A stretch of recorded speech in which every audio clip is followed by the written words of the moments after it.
Another spotlight interview for the 2025 Marietta High School Athletic Hall of Fame. We honor Andy Wentis, brother Pete, joining us here on the call from Arizona, and hope to see you here in a few weeks, Pete. But the class of '81, as you know, very special to me.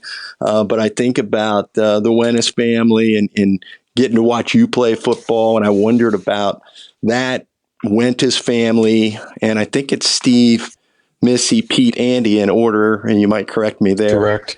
Very, correct. Just very athletic. Was there competitive juices amongst you growing up? Well, that goes without saying, and I'll have to go back even before the kids. My dad played football at Denison in college for Woody Hayes. And so the competitiveness drive came from my dad, and Dad went on to serve in World War II as a Marine and came back and finished up his college at Denison and was the team captain for Woody. And so obviously Woody went on to coach the Ohio State, and you can kind of connect the dots why our family was big Ohio State fans, always have been, always will be. But the competitiveness really started with Dad. Yeah. Andy came along, and he was 6 years younger than me, and I'm 3 years younger than Steve. So there was quite an age difference between Stephen and then Missy being the oldest. And so when Andy was young, he was my little buddy, basically, John. I mean, I took him everywhere. We played, football in our living room when I would get on my knees, and Andy would be 3 or 4 years old, and then we'd go out in the yard and play. And it just, he had a competitive drive that superseded probably Stephen and mine together. He had a lot of drive like Dad. I wonder, we always think about that. Okay, that goal, you guys all had kind of that Golden Bear flow going back in the day, that longer blonde hair. But Andy, as a young kid, he was I think he was ranked one of the top juniors from top 5 in the country or something. I remember him qualifying for all these tournaments, and I'm talking back in the 70s and going to Hawaii one time at a young age of 11 or something. And did that ring a bell with you for the amount of talent he had as a very young kid? Yeah, well, yes. And Dad took him. I know he went to the I think it was the Orange Blossom. It was a tournament in Florida when he was 11 or 12, somewhere in that age bracket, and finished in the top 10. That was a national tournament that attracted, kids from all over the country. But Andy showed a lot of natural ability early on. And I'll share a couple things. So Andy's really first introduction that I remember to golf, it had nothing to do with regular sized golf clubs. It had to do with, believe it or not, there was a party out at the country club, and they had made little swirl sticks for the drinks. And these little swirl sticks were long plastic golf clubs. They were like 10 inches long. And Mom brought a bunch back after the party, and we had this big rug in our living room, and we decided, basically Andy and I, we're going to make a little golf course in our living room. And we had these little golf clubs. They were plastic, and we got BBs, and those were our golf balls, and we'd hit these things on this carpeting all over the living room. And that was when he was probably 3 years old, and he fell in love with golf, I think, at that time. And then we just kind of morphed and started, going out in the yard and in the lot between our house and our neighbors, and really started just playing golf and hitting kind of all different shots. But you could tell Andy had a passion for the game early on, and Dad, right after he became the pro at the country club, he set up a big net in the backyard and had video equipment, and he had both me and Andy out there at a pretty early age, filming our swings and critiquing our swings. And so Andy had a lot of guidance very early on, and he loved the game. That's the important thing. I hear that from so many coaches. Keep the kid loving the game, when they're looking for advice. And I want to, as with the Marine dad and the golf pro part of it, and Andy's natural ability to how much I don't know how hard Bernie was. I worked for him, so I know he was a pretty strict guy. But as far as making Andy practice or making you guys practice, or was it a good mix of that and natural ability? Well, it was all of the above. I mean, Dad was a disciplinarian. His military background was what was a disciplinary, and he instilled in all three of us boys. Right.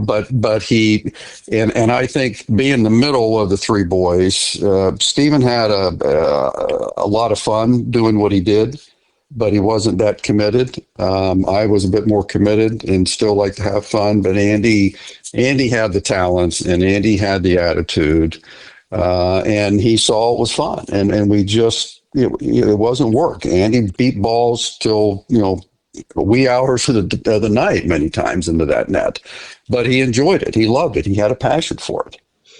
For our listeners, Andy, from a high school career, qualified for the state tournament, 79, finished in the top 20, holds a high school 9-hole record of 30 on the back nine. And I would ask you about number 10 there. I think I saw him drive it a couple of times, the old number 10.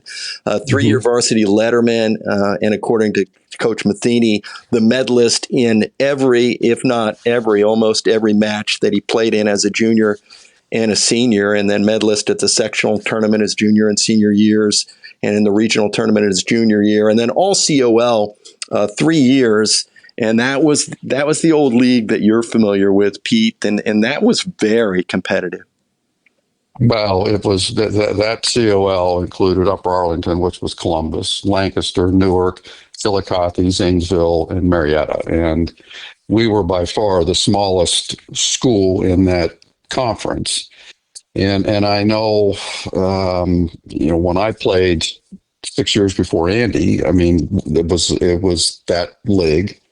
And Arlington had three of their 5 players on their team all went to Ohio State in scholarships. I'm not sure how that was when Andy was playing, but it was a difficult conference. And to be ranked or in that conference at that time was that pretty big achievement in of itself right there. All right, we're going to take a break. I'm going to talk a little technology with Pete and what kind of clubs Andy might have been using back in the day, if not later in life. But we'll talk a little bit about that right after this. The Marietta High Tigers play on WMOA. Johnny Wharff along with Pete Wentis as we honor 2025 inductee into the Marietta High School Athletic Hall of Fame from the class of 1981, Andy Wentis, just a fabulous golfer. He had such a big swing, and I think about the number 1 tee at Marietta Country Club, Pete, and I recall even the guys on the putting green, which is right next to it, or the people that might be ready to play next, would always stop. Not that they don't stop, but they'd always stop and watch Andy hit the ball because it was really something to watch. Well, he had a very fundamental swing, and Dad instilled that in him. But Andy also had an awful lot of natural talent, and his love for the game, like I indicated earlier, it was not work to him. I mean, we grew up playing and practicing, and when we would always have fun.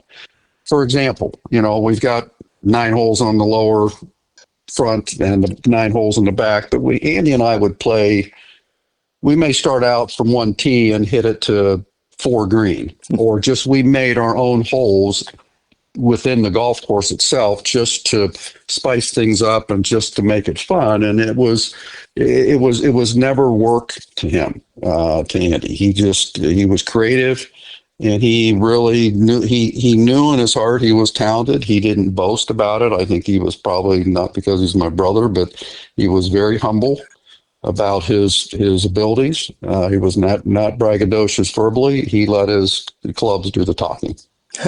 He was humble all the way around, too. He dated, of course, the cheerleader a year ahead of us, which we all would have wanted to do. And, of course, he was good at calculus because he helped me get through my freshman year in college as my roommate. But that being said, I want to talk about those irons. Man, he was hitting blades when nobody else could do that.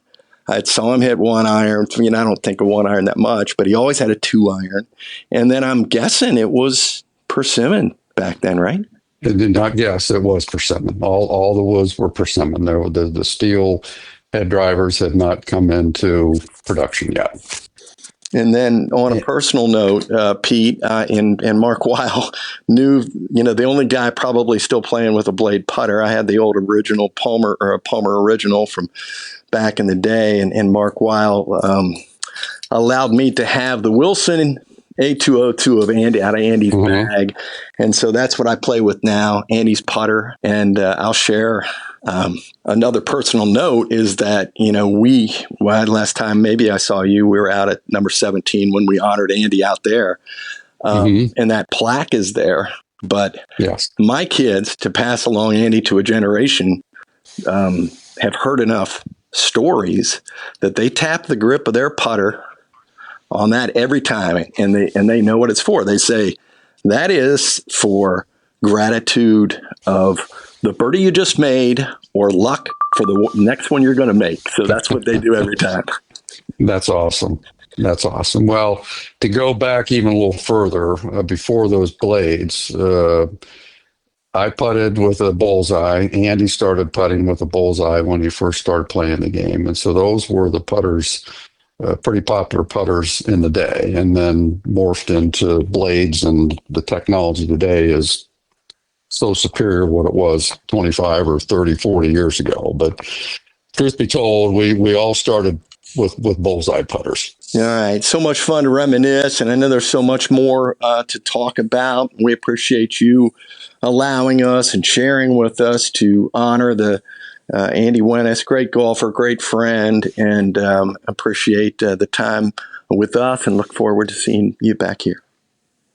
Well, thank you for the opportunity, and thank you for your friendship. I know you and Andy were dear friends, and unfortunately, he's not with us to be acknowledged in person, but he left a legacy that, as a brother, I'm very proud and honored for his accomplishments, and I appreciate you reaching out and wanting to get to know a little more about Andy. So thank you.